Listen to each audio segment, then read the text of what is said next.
Hey, hello, Dave Stallman here. Let's do some good math. In particular, let's start out talking function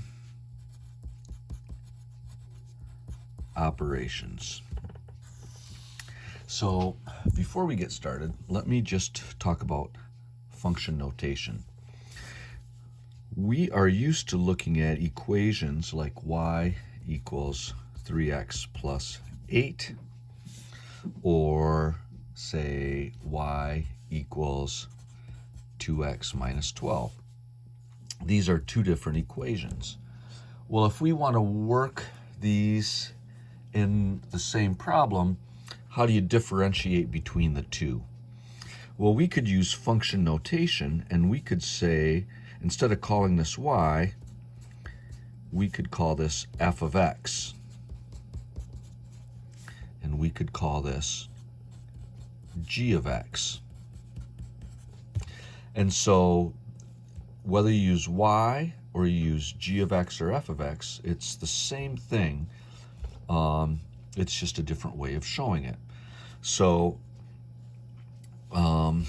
let's take our next step. Let's say that we wanted to add these two functions together.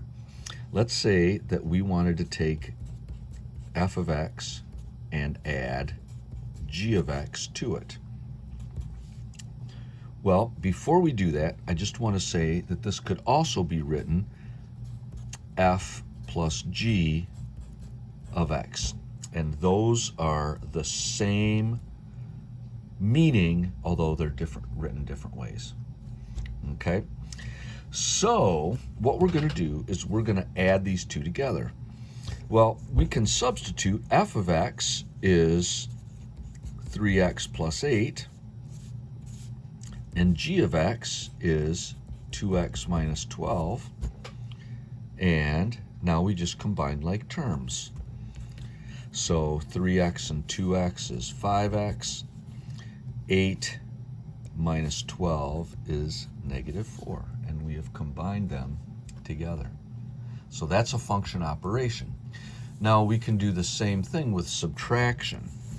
We could do f of x minus g of x, and just going to say this could also be written like this. It's the same thing written two different ways. I prefer this way because it's easier to think of in terms of substitution. F of x is 3x plus 8. G of x is 2x minus 12.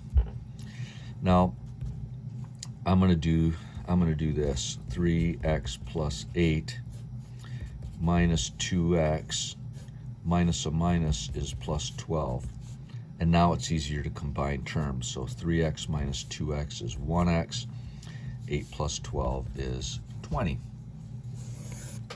All right, so far? So we can also do function operations with multiplication.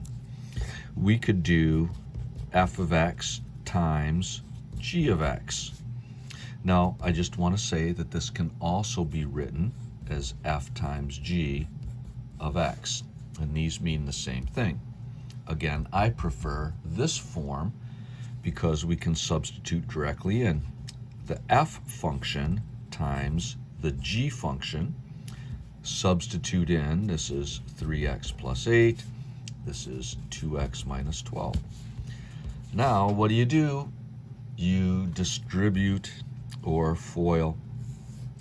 So that would be 6x squared. That would be minus 12, 24, 36x. This would be plus 16x. And that would be minus 96. And then you combine like terms. So 6x squared minus 20x minus 96. And we did it. So now the last thing that we can do, we've done addition, subtraction, multiplication. We can do division. So we could have f of x divided by g of x.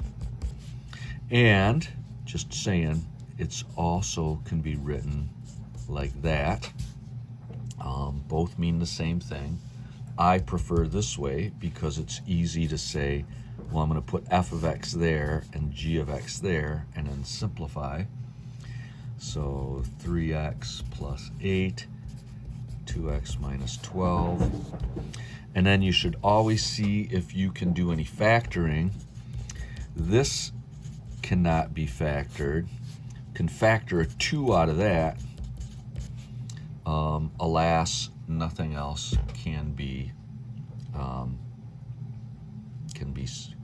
simplified or canceled. Now the other thing is we need to do what's called a domain restriction. We have to figure out what value of x doesn't work in this equation. And what happens is if you were to plug a number 6 in here, you'd get 6 minus 6 is 0, and we're not allowed to divide by 0. So you'd have to say that. All right, those are the function operations.